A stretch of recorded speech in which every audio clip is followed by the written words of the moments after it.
We're going to do an aerial survey of the St. John's River to look for that pirate treasure.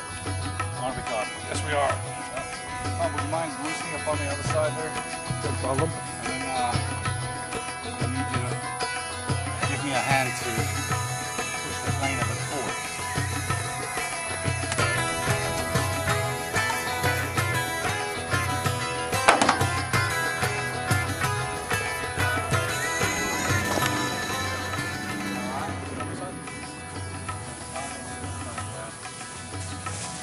So it's me and you. We're taking one of the smaller ones. I'll let you sit like the pilot seat.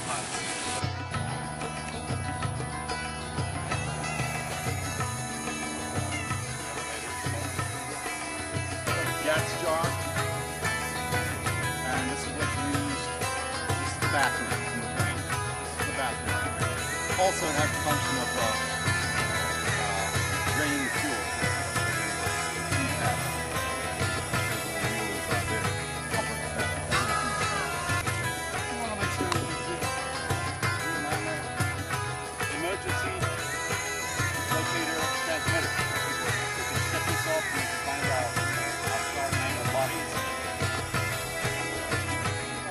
Play on the flaps. Show you how to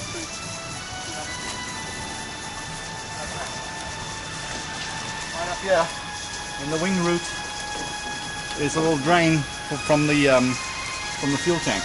Okay, and when I hit it, it drains fuel. That's 100 low lead fuel, a light blue color. And the reason we do that is just to see if there's any impurities or water in the fuel. Water is heavier than fuel and it'll sink to the bottom. So if there's a drop or two, that'll be okay. But if there's a substantial amount of water, we know somehow water got in the tank. Water can, there can be condensation in the tanks. That's why it's always good to keep the tanks full when the plane's parked. And you walk under the wing, you inspect everything, and up in here are piano hinges. There's 3 of them. You want to make sure that everything looks good. There's a little rod in there, and that operates the ailerons. Of course, this is the aileron. This is the flap. Flaps are not really important.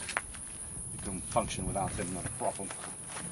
I always like to give the wing a little how's your father, make sure it's on there good. This is important. Yeah. And then we'll tank. Yeah. This is like the oil, and because this is an air-cooled engine, very important that there's oil in there. And there's 6 quarts in there, and that's acceptable. Okay. Now there's actually a little oil fuel drain here that you can pull. And now what I'll do, I'm going to get underneath here.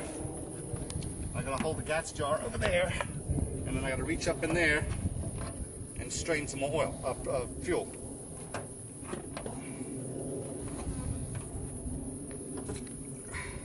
See? Yep. Yeah, you don't want to mess either, because protect the environment. Make sure it's about 3 inches worth of clay over there on the nose wheel, and inspect the nose wheel caught up in there. See the exhaust on. Looks good. Those guys over there have a wasp in their cockpit. Ultimate is there, yeah. Okay, good. That's your horizon? Yeah, artificial horizon, or attitude indicator as they call it in America. These are VORs. They work with a VOR, with the radar. So we use those for navigation. Vertical speed indicator telling you if you're going up or down. Okay. This is your heading indicator. We sync that up with the compass. Okay. And this is the turn coordinator, turn and slip. And we've got your RPM down here. So we call this the 6-pack right here. Okay. These are the flight instruments. And then we'll have engine instruments over here, including the RPM, so amps, oil temps are very important. There's your fuel, little clock, suction gauge over there. And this is your radio navigation stack over here. Throttle, mixture controls the fuel and air. And the higher up you go, you can lean out your mixture and save fuel, and it's also better for the engine. Flaps over there, flaps are down.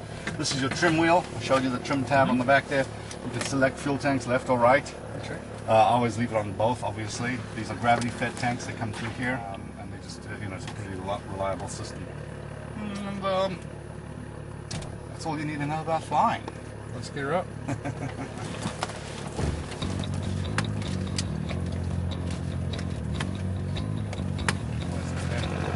St. John's River going up here. All different types of estuaries and whatnot, and fills up some lakes and so on and so forth. And we're going to just do an aerial survey of the St. John's. And we're going to fly along with St. John's. We'll land down here in Merritt Island. Okay. Just a little bit away from the St. John's, and then we can take some pictures and stuff like that. We'll do some aerial photography as well. Patrick's Air Force Base right there. Melbourne down here. This is where, right over here is where the space shuttle lands on that runway. Back in before 9/11, they would actually allow you to land. Really? On there, you can go fly, do touch and go, and stuff like that. Of course, those days are long gone. And that's what we'll do.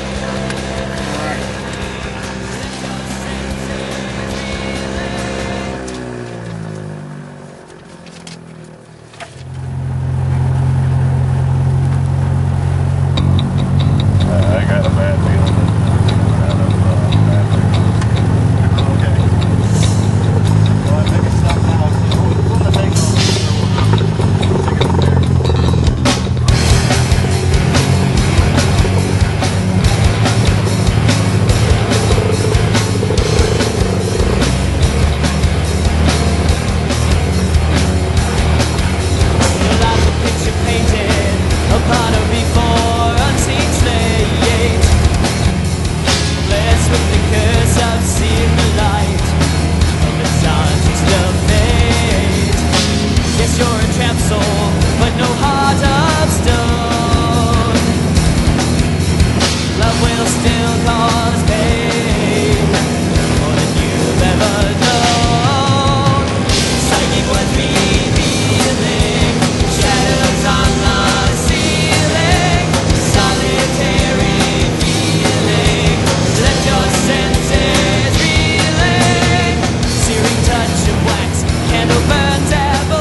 Down there, and so according to the pilot chart,